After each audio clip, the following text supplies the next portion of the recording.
What up, y'all? Welcome back to another episode of Closure TV. Just want to thank you guys for stopping by, hanging out with me, uh, and thanks for the comments and stuff like that in the on the video descriptions. Definitely want to appreciate you for that. Hey, just want to let you guys know we got a great guest coming on tonight, Mr. Kapiel. Man had a powerful interview. Left me walking away with questions answered and a bunch of personal questions that I plan to dive in on as well, just because of the nature of his story and the rawness of it, how raw it was.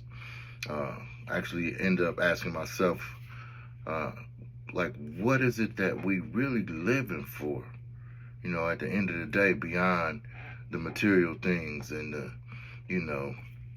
job titles and the fancy cars and the big house. What we living for beyond that, like on a more deeper level? And I plan to have that discussion with myself. You might want to have that discussion with yourself as well, and probably come up with different answers than I would.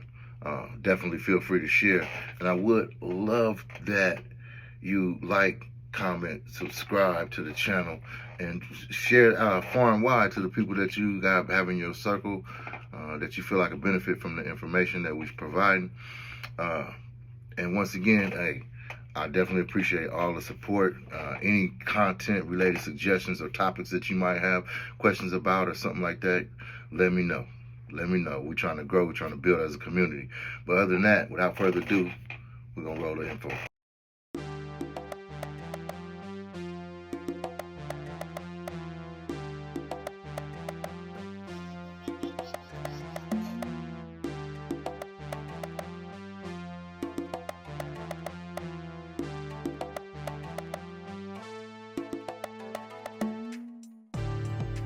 Kapiel, my man, good to see you, brother. Good to see you too, Dorian. Right on, right on. Hey, man, after long last, we got an opportunity to share some thoughts between one another and just basically veg out on the closure aspect of things, man. I know you're pretty familiar with the podcast. You've been around for a while with me doing the other motivation channel that I have. And along the lines, your story, your uh, just your whole vibe has been something I've become a lot more familiar with, to the point that we decided we would go ahead and get you actually as a co-moderator on this podcast. But at the same time, a lot of the viewers, people watching the podcast, don't really know who you are yet. So this is going to be a chance for you to introduce yourself to them as well.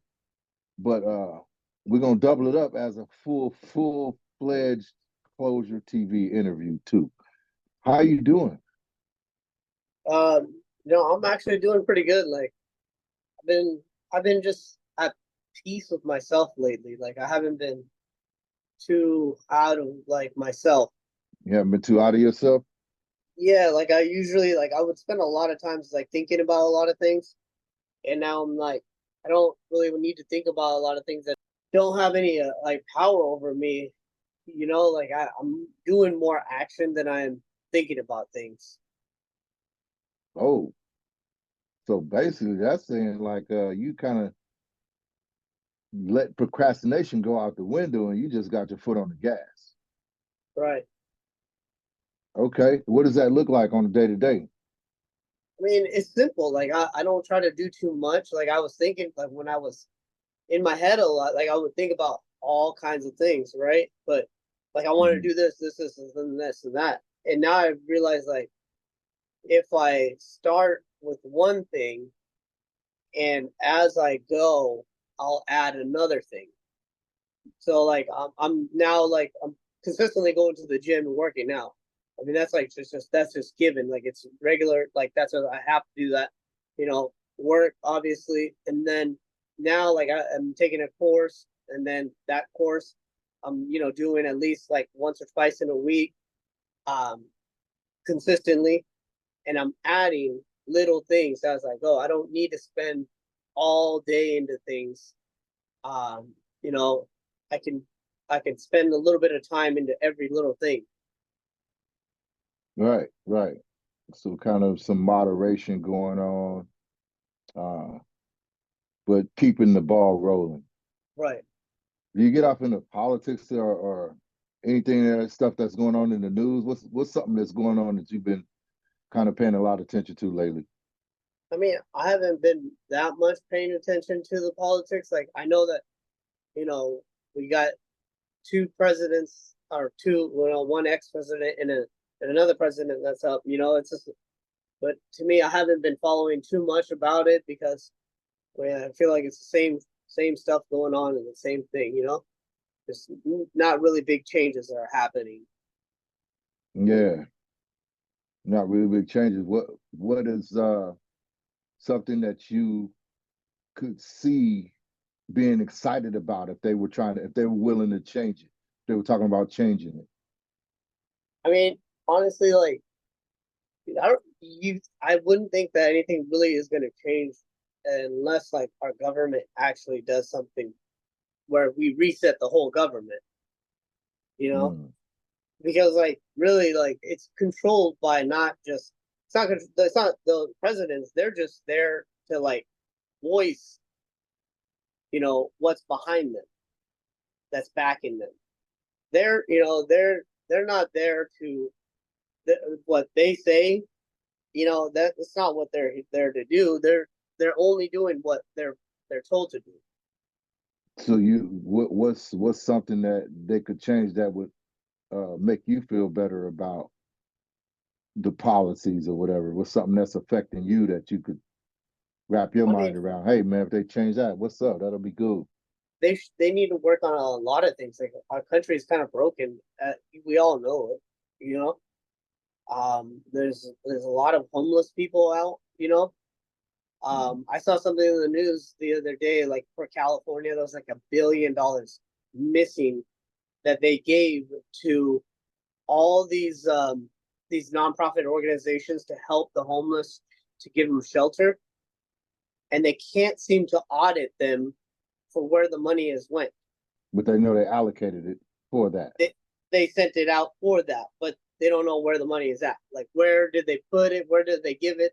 Where did they house the people? Like there's no actual auditing for it. I mean, and it's crazy that was your answer because I'm sitting here like that's something that's been really pretty big with me. Out of all the issues that like you could have named anything, Yeah. but that's something that's pretty interesting because I get not necessarily fired up, but I got a heart for that plight of the homeless, Yeah. and the mental health aspect that's accompanied with a lot of homelessness, as well as uh, depression and drugs. And my take is that a lot of cats, man, you see homeless and we just walk around past them like they don't even exist a lot of times. Right. They don't even, it's not a drug problem for a lot of people, but we lump them all in the same group Right. and try to act like for the most part, we act like we don't see them. Right. So it's funny that just that's just my take. That is interesting that you answered that question like that. What would you do? Honestly, like I would create like a rehab programs, not just like put them in a home. Like that's not really solving any issues. Yes, that helps them be in a shelter, right? A sheltered environment's always good, right? But then after that, to keep them there, to keep them as people who are active members to society, you got to give them something more than just a shelter and a home. You got to give them something like, hey, here's are some tools that you need that needs you need to work on so you can be out there being an active member to society. You know, because like a lot of people just are they don't know like if you've been homeless for so long, right? I know this because I helped a homeless person that was homeless for so long for years. So it takes time for them to understand what society is all about too, and how to go out there, apply for jobs, right? Or like to keep a job. All those things like They don't know because they've been like in like the homeless for so long that it's hard for them to even understand what's going on. Like, or even give them a class to teach, where or like teach them things and put them in a program so they can understand how to do their day to day activities, or the day to day living. And it's funny because that the conversation about homelessness, mental health, stuff like that. Uh, I'm one of those people that's willing to have that conversation all day long, you know. But it kind of gets overwhelming when you think like our government has all the tools at their disposal to actually having a direct effect or impact on homelessness. And I think it's a thing too about we constantly see it. There may be work being done behind the scenes and different Right. people, but we see it every day. It's right there in our face. So it's like, man, it's kind of hard to feel like something's getting done, you Yeah. know, when you see it so right there in your face. But yeah, well, I'm with you on that one. Uh, what about are you a very religious person?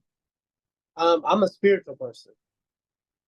So and like I am religious, but like in a spiritual way. Like I believe there, in order, like I believe you can find your own God or your higher power, um, through yourself, like through meditating, through any way. Like I mean, I went through a lot in my life. Like I grew up as my parents are Hindus, right? And then my dad, he also believed in Christianity, and my mom too. They believe that there is there's other religions that are connected to one God. And I grew up also going to church with a friend of mine, um, growing up, because I couldn't understand like the Hinduism part. So I was like, oh, I'll go to church and check this out, like, and I believe in Jesus too.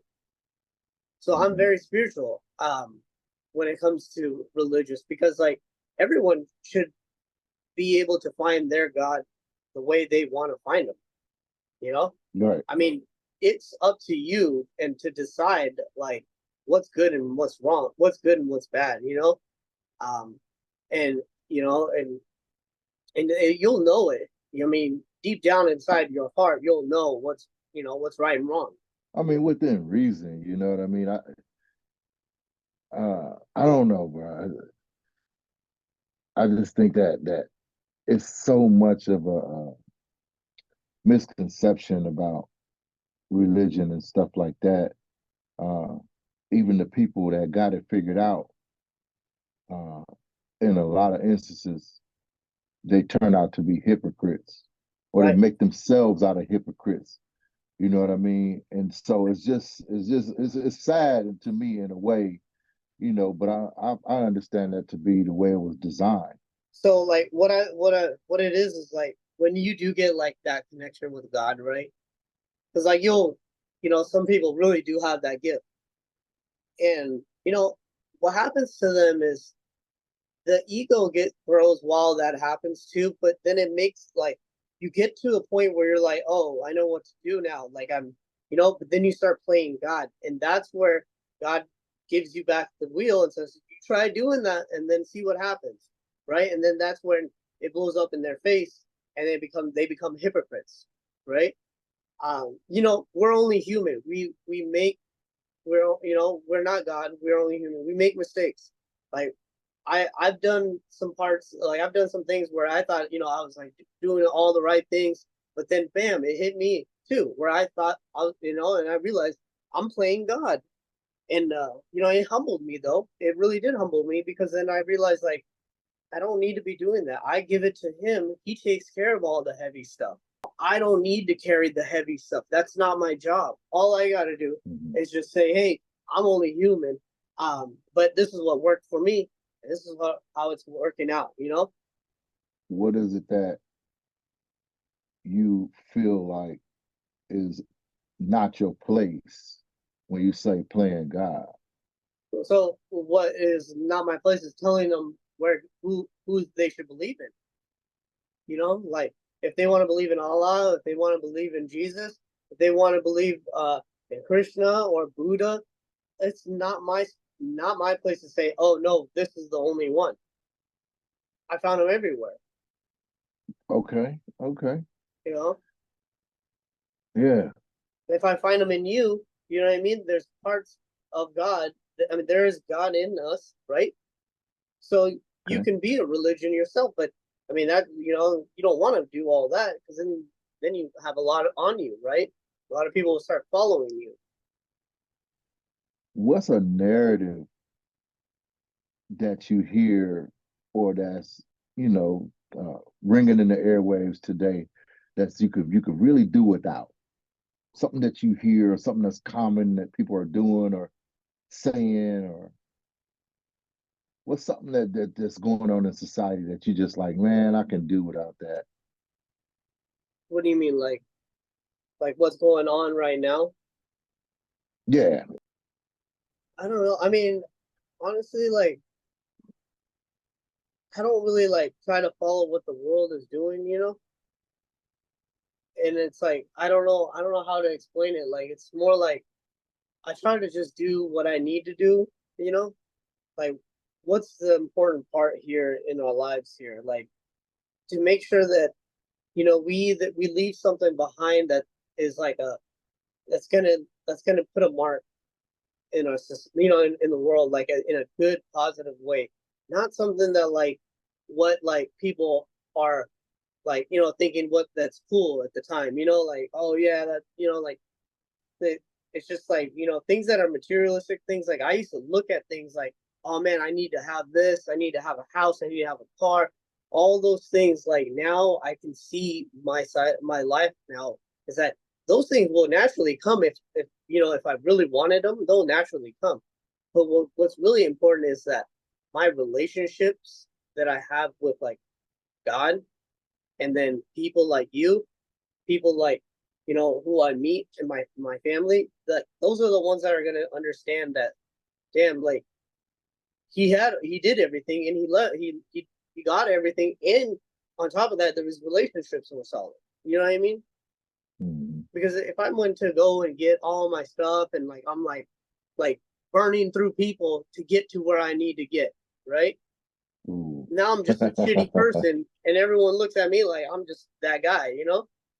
But instead, if I Right. build a good relationship and like, we build as we go, um, damn, it's like when you leave, they're gonna remember you for who you are, not for what you had. Right. Man, that was fire right there. I heard you loud and clear on that one. Yeah. And then to kind of put in perspective too, I understand a lot of your thoughts and a lot of your positions come from the,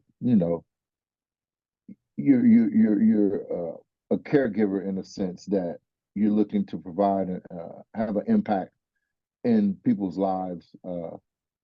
Just like you just spoke about the homeless. Um, in your opinion, though, in your words, when you talk, when you move, how you move, who is your audience? Who do you want to specifically impact if you had an audience that you could talk directly to?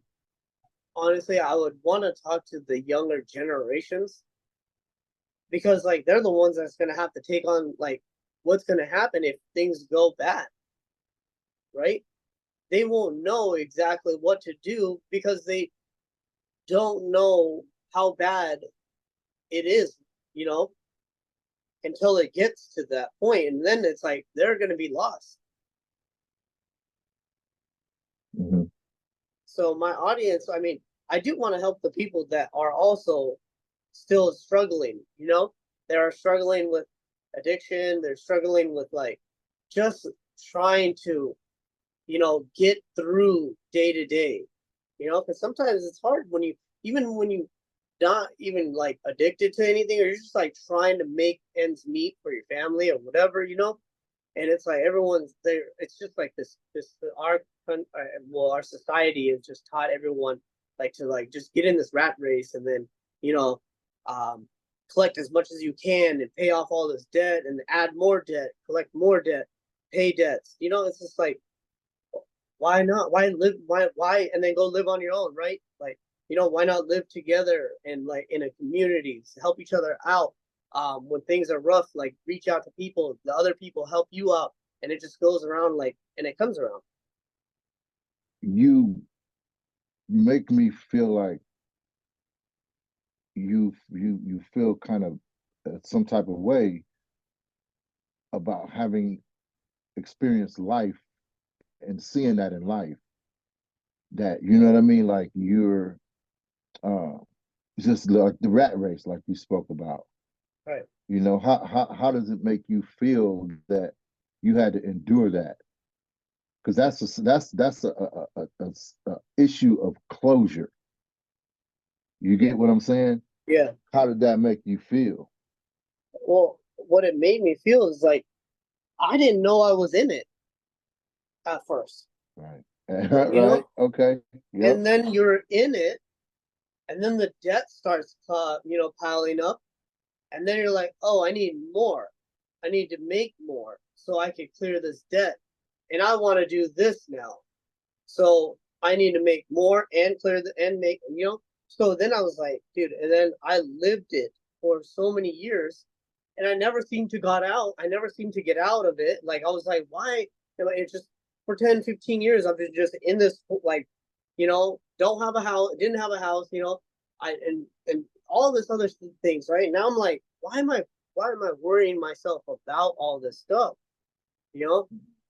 And then I like finally just let all that go. And it had to do with a lot of it was like my connection with God Himself. That's the one thing that I was missing before any of this stuff. I was putting materials before God. Mhm. And when you do that, all you're gonna do is keep chasing your tail. What I'm hearing is that you had a point of revelation or realization that made you look at what had been happening to you because you was in the rat race on the hamster wheel, going and going based on the narrative that this is what you should be doing. Yeah. But at some point, you stopped in your tracks and was like, hold up, bro. This ain't where it's at. Like, how did that make you feel to realize that you basically have been being fed a bunk narrative? It was one of those things that it was actually like one of those things once I figured it out, because like some of the things that I used to want before, I don't want it anymore. You know, like Mm-hmm. like I'm actually wanting to have less, because the meaning of blessed is it's be less. So less of everything, less of things, so that you can be blessed. You Right, know, right. and I was like, dude, these are the things that like makes us like we want things, and then we become these egotistical people. Like, oh yeah, like look at what I got and this and that, but like nobody really actually cares. Nobody actually really cares. Like if real talk, like if I were to go out there and tell people I got this and this and that, and they're gonna be like, oh cool, cool, and but in their head they don't care. All they care about is what they have and what they want more. You know And what they can get from you, exactly. You know right. and then I started like I had my fair share of people that were using me also. So like to me, then I realized like these are the type of people that I don't need in my life. These are the things that I don't need. It was actually a blessing in disguise for me to know that I was fed this narrative when I found out that hey, you know what? So like to me, I looked at it in a positive light, anyways, because now I can move forward. If if I ask you, what is something that you always wanted in your life and you finally got it, what would that thing be? Honestly, like I was always looking for a connection. Like I was looking for this really deep connection with just in general, like with people and like even with a girl, right? And you know, it was weird because like it happened right when I got sober and I got that connection, but it wasn't just that person that I got a connection with. I was looking for that connection in for a person, right? Like I thought it was just one person and she was gonna help me, and everything was gonna be great. But then I was like, some told me that that one is not the one, but there is a connection there, right? Mm-hmm. And then I was like, then I decided like, I want to meditate and like I meditated on this, and I had that deep connection with my higher power, with God, you know, and that's when I realized this is the connection that I need, and this is what I need to do. And after that, I've built deep relationships with just a lot of people in my life after Mm-hmm. that, like after that whole thing, and like including you. Like I met you, and it wasn't just because like I was signing up for the gym. It was because we were talking about a certain topic, you know. Because you could have just signed me up, and I could have just been like, yeah, yeah, yeah, and then I would have went up about my day. But we started talking to each other about what we do, you Mm-hmm. know, and that's where I was never good at, like talking to people about random strangers about what I do, I was just well, first of all, I didn't have anything to talk about because like I was just that guy that was in the rat race, and I didn't have my own, I guess, identity that I was trying to build.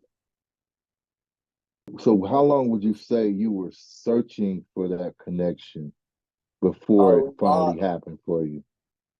a lot of years. I'd say like maybe 10, 10 to 12 years, just searching, just I had good friends around, but it was just friends. Like, we were acquainted, we'd hang out, but nothing like deep, where we knew each other and we have like talk about some real things. When you finally got that connection, was it everything you expected? No, no, Different? because you get to understand certain people, like, wow, like that, that person needs some work, or I need to work on some about myself to like keep myself distant from certain people, because the deeper you get, the deeper the bond gets with you too with them.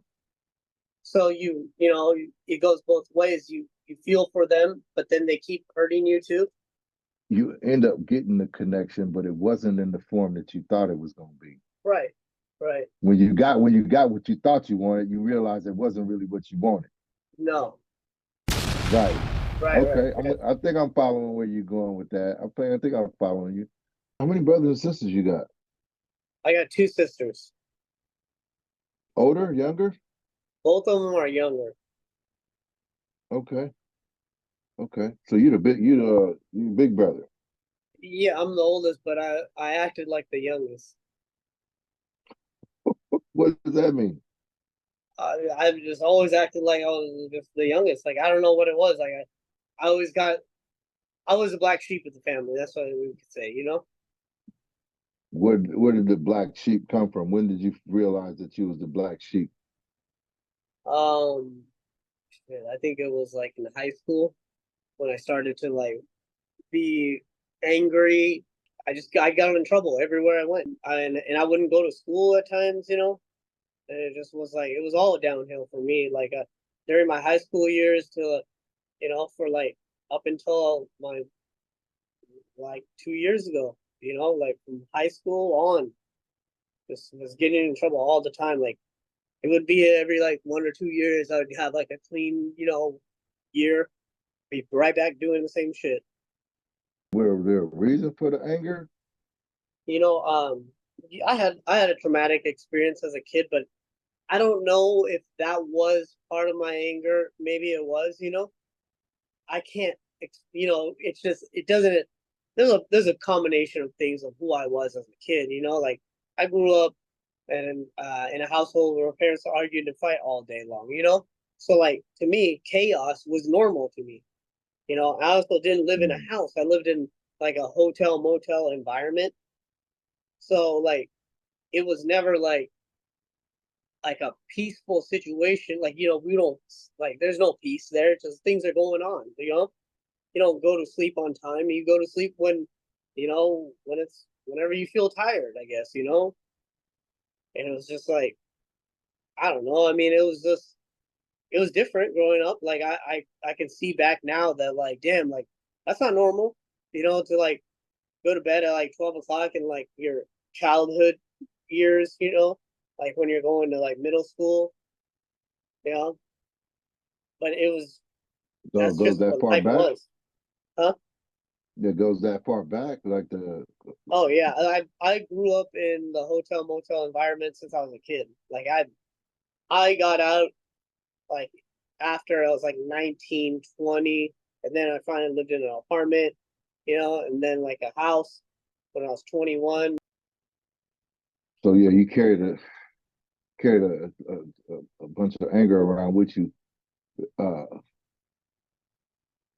through your, I guess, teenage years. I don't know when, but was you say you had a traumatic experience? What was the experience? Yeah, so I was molested as a child, you know. Um, I wanted to like just be, you know, be helpful to my mom at her job. She had to get a second job when I was like 9, 10 years old, and I was molested at her work, you know. I had no idea what the hell was going on, you know, and I didn't know how to like really tell my parents at that age, you know. At that age, I don't think any kid knows really how to, you know. Um, Uh, and like in like our in like in the in I don't know, I we don't really no one really talks about any of these kinds of things too, which is, you know, an issue in this society too. Like everyone should be able to openly talk about these kinds of issues because it's not for me that I'm, you know, I'm not craving for the attention. It's for the next person that needs to hear about this. Maybe they can, you know, let it out or help others.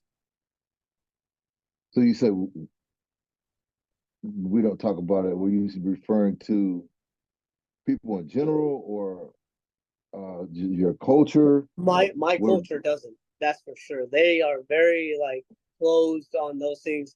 They do. They're like, don't, you know, what are you talking about? Or they'll think that you're lying. You know, like what do you know? But it's needs to be addressed in my culture. That's what I know for sure. You know, Mm. um, it's one of those things that's just very, you know, I don't know. I guess it's just because it's ugly. No one really wants to know. Damn, bro. So what? I mean, when?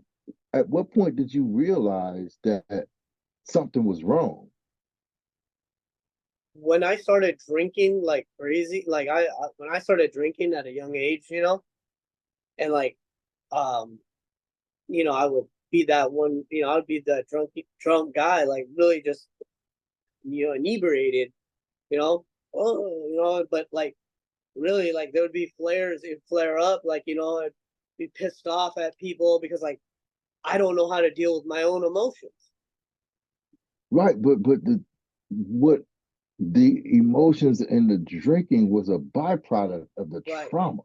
right, Right. I just want to make sure we made that connection and make sure we're on the same page. yeah, And so, as an extension of you carrying that around, the behaviors happen, right? yes, the, yeah. Right. And drinking at a young age, like you said, the anger, the emotional flare ups or whatever, anger, you get into fights.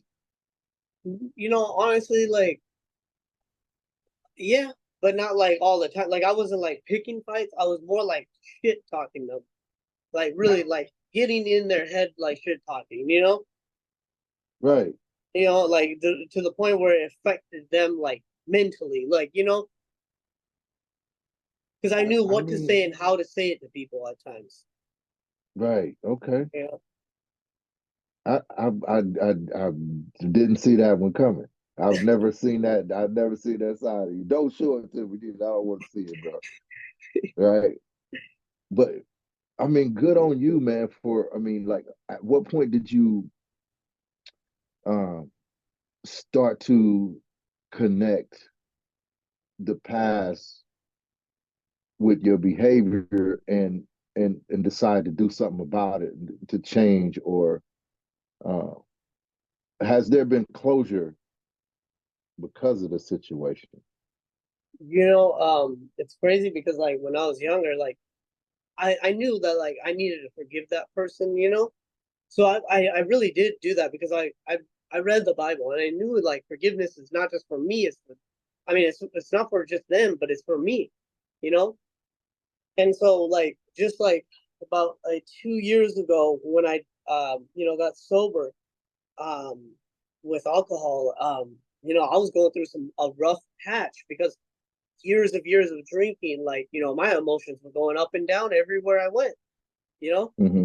And then I met, some people too, and like some of those people were not good for me, and they like, I don't know what it was. Maybe they didn't they saw something that I was doing that like was really working, and they wanted their their sickness was trying to attack me too. So like I was getting things left and right, but I knew I had to stay sober because like I wasn't trying to be sober not for I was trying to be sober for my family. Like really, like I'm trying to really help them out because I put them through hell. You know, so um, so one night it was crazy because like I'm sitting there and this person like really was messing with me, and she was sick. She's sick too. So like really, I don't blame her for anything. She was doing the most, and I was still trying to like figure out my emotions and stuff. Um, she said it was just something that like I was really upset about with her. Um, And then so I that night, like I went to the grocery store, and normally like if I was drinking, I would walk through the aisle of the liquor aisle, and I did, but I walked past it. I walked past it, and I went to the juice aisle because I was gonna make myself a mushroom cocktail, and I get a phone call, and I get a phone call, and it's the man that like abused me, he calls me, asks me if I'm all right. He's a family friend of ours, so like, I know him, but he doesn't call me. He usually just calls my parents. Um, and he asked me if I'm all right, and I was like, yeah, like I'm okay, like yeah. And I was like, do you want like I asked him, do you want my mom and dad's number? Is that what you're looking for? And he's like, no, I just wanted to make sure if you are all right. And I was like, yeah, I'm fine, and I hung up, you know. Um, then that later on that night, because I was still upset about this whole situation with this girl, um, and I'm sitting there meditating on a lot of things too, and I'm having my mushroom drink, and then I hear this voice, and I hear that connection with the higher power that I needed, right? And he's telling me, he's like, if you can forgive that man that has done that to you, then you can forgive anyone that's done anything to you. And it hit me, you know, it hit me. And then I was like, oh shit, that's a reminder that like And this forgiveness is, is this is years later. Let me yeah, put that in there. this, yeah, Years later, so you always carried it with you though, and had it been forgiveness before that phone call right, or that situation when like when you had the voice, yeah. there had been no forgiveness or nothing before then. You still just No, carried no, that. there was forgiveness. It's just think about these kinds of things. We pick it back up when we don't remember. Like we do, but we pick it back up. Like, oh man, but I don't like. See, the thing is that I forgave the person, but I didn't know how to let that go. Okay, okay. You know, like that happened to me. Poor me. I'm a victim. Now I'm a victim. I'm always being a victim. Everywhere I go, things always happen to me. Why does it always happen to me? Because we Hmm. don't know how to let it go in the first place. Right. You know? So it was you forgave him, or but it was really no closure. Right. So now when he reaches out, it was kind of a shot in the dark that you wasn't expecting, Yeah. and then you had to revisit it. Right. So where did that go? What do you mean? Like so I mean it was quick. That call was quick because honestly, I didn't need to talk to him about it. I didn't know. I didn't need to talk to him about it. I don't need to uncover what happened in the past, right? I already know it happened, right? The man called to see if I was all right, and then I said, yeah, I'm okay. That's it. I don't need to go and, be like, da, da, da, da. It's, I've already moved past it. I just needed to learn how to let that go, because that victim mentality was what I was in. That's hardcore, man. You ended up at some point getting introduced to the recovery, a program of recovery. What was the extent of your uses and abuses? I know you say being sober, and that's alcohol. Was there anything else involved that you picked up doing? So, like, yeah, like I also had my fair share of like coke, um, and honestly, like I can't say I'm completely sober, right? Because like I also do all these other things that like people think is not sober. Um, you know, um, I think what sober is what everyone's sobriety is different. You know, I think that like everyone who, like it's the what you're bonded to. Like I know that alcohol makes me a completely different person. With alcohol and coke, I'm just it's too much for me. Like I know that there's a bond. I have a bond towards it, you know, and I don't want that because that bond is bad for me, you know.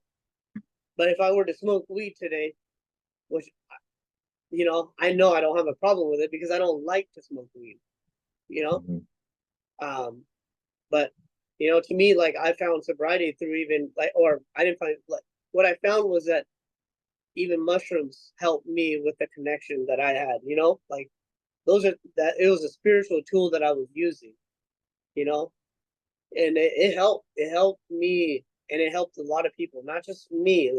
Like I saw it work on other people, and so that's where I come back to finding your own higher power.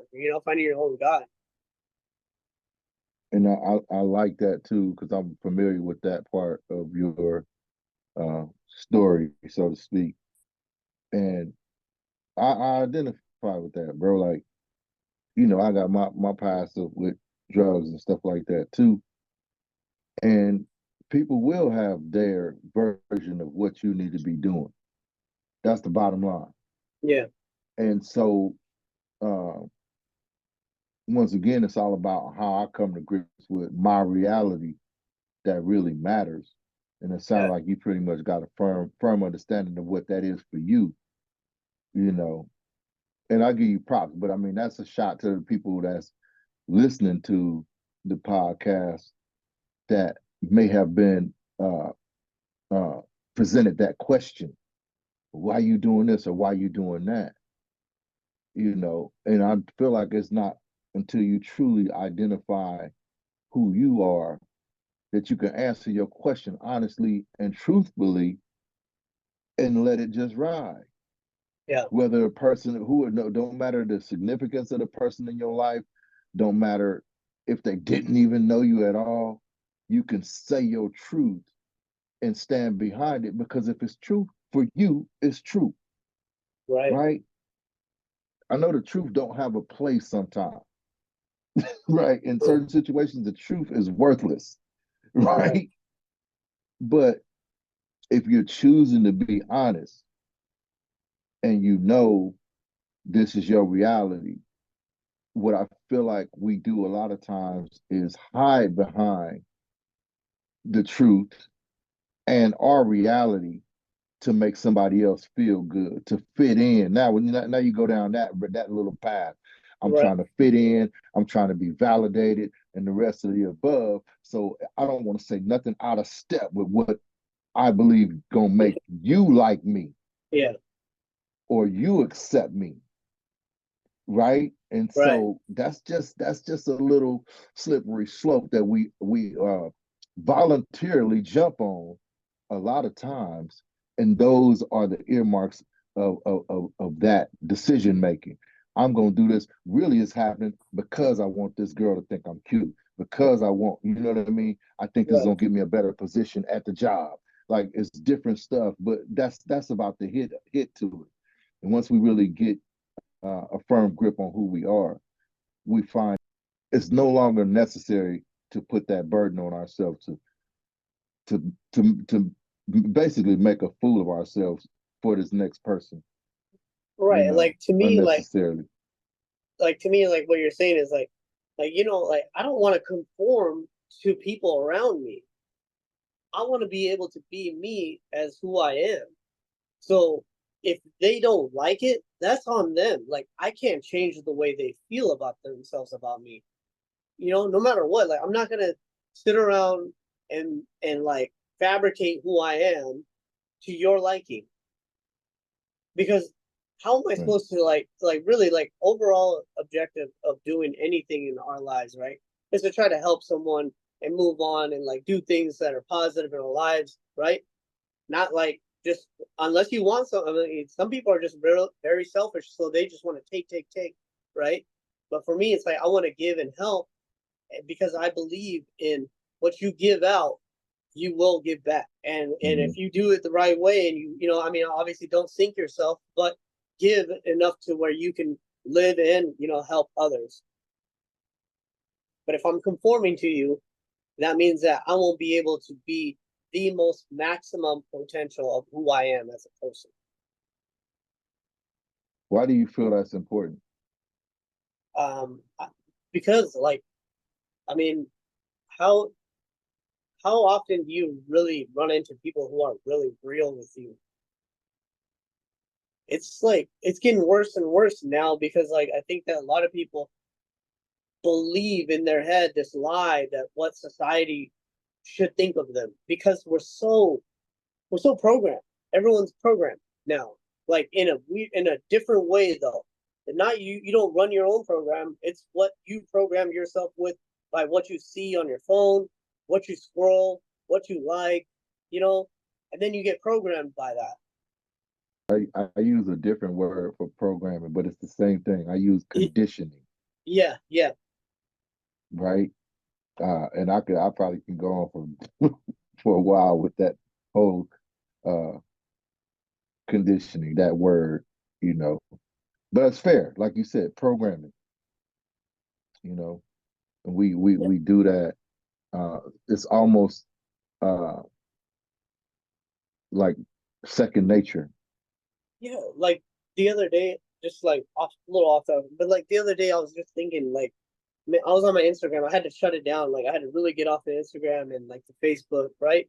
Because like I was like just looking and I was looking at how like like the Instagram models, right? They're really pretty, and I was like, damn, they're actually damn. And then once I shut that off, or I shut off the because like I was comparing those girls to like the people I work with and people like come into my work, right? And I'm like, damn, there's no like pretty girls that come to work to the gym. Like that's what I'm thinking, right? Right. Once I shut that off, then I started to see the real beauty in people's life in people, right? Because Mm, like we are so conditioned, like you said, we're conditioned to see this, and that. You know, right, that's not reality. That's right. not reality. What reality is what you go out there and what you see in life. That's that's the kind of pivot point when I see that I'm questioning my own thoughts because, like you said, what you used to seeing and that equals XYZ, that equals what I should like. Right. That's the programming, Right. what I should like. And when I interrupt my own thoughts to say, hold on, that didn't have the value attached to it for me. That the next guy made this thing seem like it was all that. Yeah. But when I'm looking at the same thing, it don't look like that to me. I'm basically now disrupting the programming because now I got to ask myself, why don't it look like that to me, but it look like that to that person? Because it's two different people and two different damn opinions. Yeah. And that goes back to what you said about the religions, whereas this person might find a value in Krishna. This person might find a value in Judaism. Yeah. And it floats their damn boat. Right. They rocking with it into the sunset. I might not understand none of it and can't get with it, but I have been programmed to believe in Christianity. Right. So a lot of times we're gonna be more big on what we're familiar with, Right. right? Right. But even that, we still have to allow ourselves room to be individuals. Here's my faith coming from, hey, I've evaluated this to be true and have some substance in my life. Right. Yeah. What's true to you is true to you. What's true to me is what's true to me, you know? True that. True Yeah. that. Yeah. And that's the thing. Like Yeah. we don't need other people to validate us for that. If we can find it within ourselves, right? And if we walk by faith in that and not by what people say, right? Or by sight, what people have said or done, right? Mm-hmm. Walk by faith, right? Which means that like we put everything in God's hands, right? And people see the testimonial over it, right? Mm-hmm. That's where they're like, oh well, this guy believes in Krishna. This guy believes in Jesus. Okay, well, both of them still made it through. Right. And it's if you're like the third party looking above those two people and they're doing the same thing, but they believe in two different, religions, and you saw that go down, then you'd be like, oh, okay, I believe in spirituality then. I think that's why it was really, really necessary to have this sit down with you and have a interview, because you always bring a fresh perspective to the table, and I think that's what a lot of people is going to get out of you being on the Closure TV team, your perspectives and your insights, and your willingness to really be available for other people, and the desire to have an impact in other people's lives, because I mean, honestly, that's what I feel like the channel is about. I feel like I bring some of that to the table too. Um, but I want to ask you, if you are on the way out, because we're gonna wrap it up. Yeah. What's your message right now to the listeners? My message is simple. Like we just need to like try to help each other out. Like really, like at this time, like these times, like even though it seems like everything's all right, but is it really all right? Like for us, like if we really take a deep look instead of being distracted and take a deep look into what's going on around us and what's going on in people, like we'll Right. see that, like there's a lot of people who are just depressed because they're on their phone all the time. They don't know how human interactions is all about. So it's like really just like even that hi smile, you know, Hmm. that it goes a long ways. Yeah, absolutely. Absolutely. So yeah, man. Want to once again appreciate you, brother, for the time, the sit down, the words, the honesty. That was definitely needed. It was refreshing, because I know it's not easy to open up and to share certain stuff, but I feel like you did that because of the fact that, and you spoke about knowing that that honesty is going to help somebody else. You willing to, bring that to the table, and you're taking what a lot of people would consider a thankless hit for the team. So I appreciate you for that, brother. We're gonna wrap this call up. For the people that's watching this podcast, man, be looking forward to seeing and hearing more of Kapiel in the future on Closure TV. We're trying to get to it, man. We gotta dig deep within ourselves. We gotta dig deep within our resources, and bring some much needed energy to the community uh, that's hurting. We out here hurting, man. And the thing is, the ones that's still stuck on stupid, running around goofing off with all the bullshit, they Yeah. ain't gonna get it. You can't look to them. You can't reach your hand out to them and ask them to do nothing substantive. What you gonna get from them basically is a couple of dollars, if that, Right. because they out there looking for likes and views, and we don't Yeah. care nothing about that on Closure TV. But I'm gonna wrap it up with that. We're gonna kill it. Caps, my man. Thank you, brother. We'll catch you. Thank you. All right. All right. A wise man once told me two things that I never forget. Number one, you gonna live forever. Number two, if you gonna say something,